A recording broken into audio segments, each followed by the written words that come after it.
ये कहानी भानुमति और भुवन की है। वह बांस की टोकरी बनाया करते थे। उन्हें बेचकर किसी तरह वह अपना गुजारा कर रहे थे। उनके 2 बच्चे थे, राजू और रंजू। दोनों पास ही के स्कूल में पढ़ने के लिए जाते थे। गरीब होने की वजह से स्कूल के बच्चे उनका मजाक बनाया करते थे। आ गए जी, कुछ मिला खाने को? बच्चे भूख से रोते रोते सो गए। मुझसे इनकी ये हालत और नहीं देखी जाती। शाम को मंदिर से थोड़ा प्रसाद मिला था, वही खिला के सुलाया है आज। कैसे चलेगा इस तरह? पता नहीं ये दुख के दिन कब खत्म होंगे। अब तो प्रभु आपका ही सहारा है। प्लास्टिक आ जाने से बांस की टोकरी अब कोई नहीं लेता। आज भी खाली हाथ आया हूँ। क्या बात है भानुमति, सुबह सुबह यहाँ? एक तो रात भर तुम्हारे बच्चे रोते रहते हैं और सुबह तुम दरवाजा पीटने लगती हो। क्या इरादा है? क्यों शांति से नहीं रहने दे रहे हो? वो बच्चे कल से भूखे हैं, इसलिए रो रहे हैं। कुछ आता है तो दे दो ना बहन, घर में आते ही लौटा दूंगी।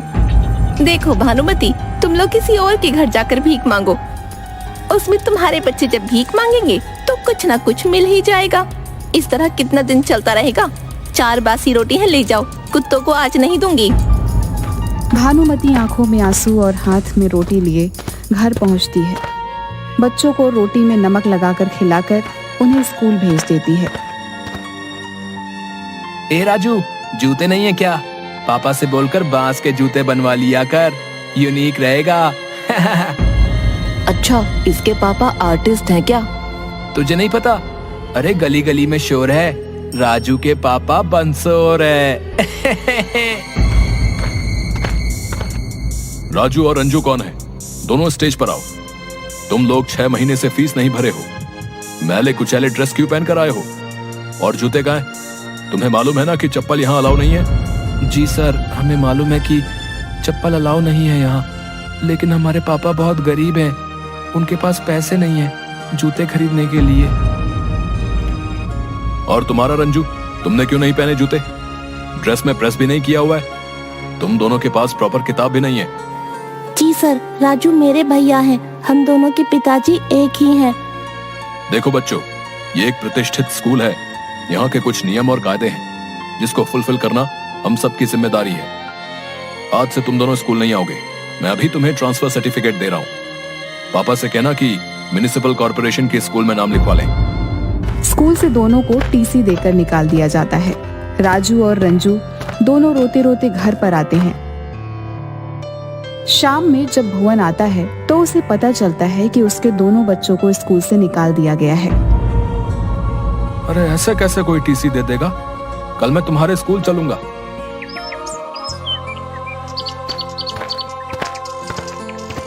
नमस्ते सर। हाँ बोलिए। सर, मैं राजू और रंजू का पिताजी हूँ। सर, पैसे की कुछ तंगी है, इंतजाम होते ही दे दूंगा। अच्छा, तो तुम ही राजू और रंजू के पिताजी हो। आज तक कभी भी तुम्हारी फीस टाइम पर स्कूल को नहीं मिली। तुम्हारे बच्चे का पहनावा जोकर जैसा है। पैर में चप्पल, जूता कभी नहीं पहन के आए। फटे पुराने बिना प्रेस किए हुए कपड़े, ऐसा हमारे स्कूल में नहीं चलता। तो आप कोई म्युनिसिपल कॉर्पोरेशन का स्कूल देख लो। मैंने उन्हें टीसी दे दी है। गार्ड, इन्हें स्कूल के बाहर का रास्ता दिखा दो। प्रिंसिपल की बेइज्जती की आहट से भुवन सड़क पर जा रहा था। किसी ट्रक वाले ने उसे पीछे से टक्कर मार दी। टक्कर लगने की वजह से भुवन की उसी समय मृत्यु हो जाती है। पुलिस उसके शरीर को हॉस्पिटल पहुंचवा देती है, जहां डॉक्टर उसे मरा हुआ घोषित कर देता है। किसी ने भानुमति को आकर भुवन के एक्सीडेंट के बारे में बताया। वह अपने बच्चों के साथ दौड़ती हुई हॉस्पिटल पहुंचती है, जहां भुवन को मरा हुआ देखकर भानुमति जोर जोर से रोने लगती है। भुवन के जाने के बाद उनकी स्थिति बद से बदतर हो गई।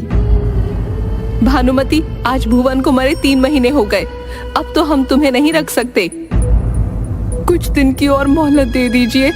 क्या होगा?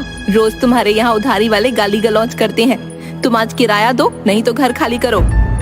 आखिर में भानुमति बच्चों के साथ नानी के घर जाने का फैसला करती है।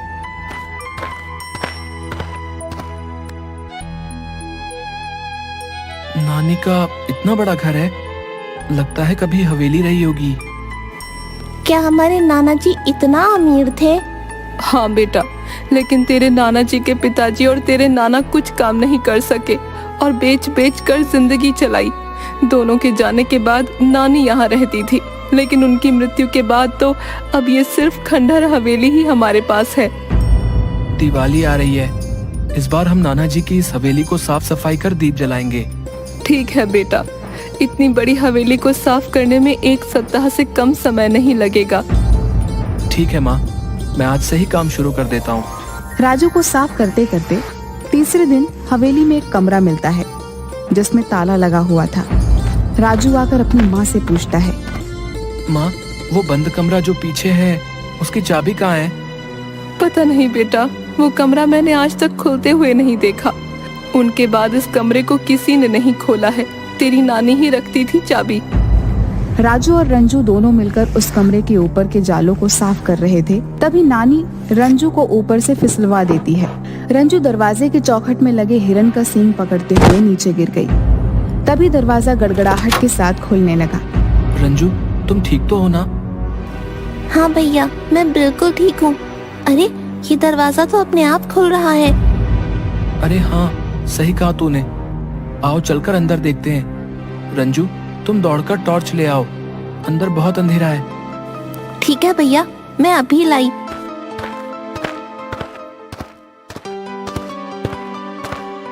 ये लो टॉर्च, चलो अंदर चलकर देखते हैं क्या है।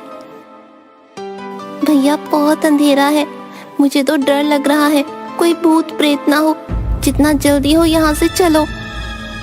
अरे क्यों डर रही है? और मुझे भी डरा रही है। चुपचाप मेरे पीछे चलती आओ। भैया, क्या है? तूने तो मुझे डरा ही दिया। वो देखो सामने क्या है। माँ जल्दी आओ। बाप रे, कितना सारा खजाना, अब तो हमारी बल्ले बल्ले हो जाएगी। अरे कहाँ हो तुम दोनों? कमरा कैसे खुला? इसमें तो ताला लगा हुआ था। माँ, कमरे में आओ, मैं टॉर्च दिखा रहा हूँ। देखो इस कमरे के अंदर हमें क्या मिला है। शायद एक खजाना हमारे पुरखों ने जमा किया हो, ताकि हम लोगों का जब ऐसा दिन आए तो ये खजाना हमारे काम आए। इसीलिए शायद मेरे दादाजी और मेरे पिताजी से उन्होंने इसे छिपा कर रखा। हाँ माँ, अब हम भी अमीरों वाला खाना खाएंगे। हाँ भैया, वो भी तीनों टाइम। अब हमें स्कूल फीस भरने के लिए कोई भी मास्टर साहब सभी के सामने बेइज्जत नहीं करेंगे। हम भी अब त्योहारों पर नए नए कपड़े पहनेंगे। मुझे भी फुल पैंट और शर्ट के साथ एक कोट लेना है। ठीक है, जो लेना होगा ले लेना। पुरानी खंडहर हो चुकी हवेली को इस दिवाली में रंग रोगन कर दीपों से सजाया जाता है। बगल में रहने वाली मंथरा काकी हवेली को चमकता दमकता देख और बच्चों एवं भानुमति के पहनावे को देख जल जाती हैं और अपने पति जगदेव से कहती हैं, कुछ देखा आपने जी? कुछ नोटिस किया कि नहीं? क्यों, क्या हुआ? क्या नोटिस करना था? तुम्हें क्या दिखेगा? पड़ोसी कुछ भी करें, तुम्हें क्या मतलब? तुम नल्ले हो और नल्ले ही रहोगे। अगर मेरी कोई कमी हो तो तुम्हें तुरंत दिख जाएगी। अरे, भानुमति अपने बच्चों के साथ मायके आई है तो अपने साथ धन संपत्ति भी लाई होगी। हाँ, तुम्हें तो मेरे सिवा सब अच्छे ही दिखते हैं। जब भानुमति आई थी तो लगता है मैंने देखा नहीं था कि किस तरह के फटे कपड़े पहने थे उसके बच्चे ने, और आज यहाँ उसको खजाना मिल गया। रहने दो, तुमसे तो बात करना ही बेकार है। मंथरा से रहा नहीं जाता। वह अपने भाई जगदीश उर्फ जग्गा को सारी बात बता देती है। जल्द ही जग्गा अपने तिक्रम दिमाग से जान जाता है कि उसके उस हवेली के अंदर, उस हवेली के एक कमरे में पूरा कमरा पैसे से भरा हुआ है। वह अपने दोस्त दागा की मदद से हवेली में पैसों की चोरी करने के लिए जाता है। ये जग्गा क्यों यहाँ आया था? क्यों, साला है आपका? यहाँ आ नहीं सकता क्या? चोर डकैत किसी के सगे नहीं होते, समझी? मैं नहीं चाहता कि यहाँ आकर भी चोरी डकैती करे। भाई जग्गा, पक्का पता है ना कि इस घर में पैसों से भरा कमरा है? वो क्या है ना कि ये खंडहरनुमा हवेली से मेरे को डर लगता है। बोले तो मुझे भूत प्रेत से बहुत डर लगता है। अबे घोंचू, हैं? तू चोरी करता है लेकिन तुझे पुलिस से डर नहीं लगता, और जो दिखता नहीं उस भूत प्रेत से डर लगता है। देख जग्गा भाई, एक तो रात, ऊपर से खंडहर हवेली, डर तो दिल में बनता ही है ना मेरे भाई। एक काम कर, प्लान चेंज कर, कल दिन में आकर अपन चोरी करेगा। अबे घोंचू, हैं? दिन में सभी जागे होंगे, तू चोरी का प्लान बना रहा है या पिटवाने का? ठीक है भाई, अब ऐसा कर, तू आगे चल, मैं तेरे पीछे पीछे चलूंगा। मेरे को अभी भी डर लग रहा है। सुना है इस खंडहर हवेली में रात में भानुमति की माँ भूतनी बन के घूमती है। हाँ।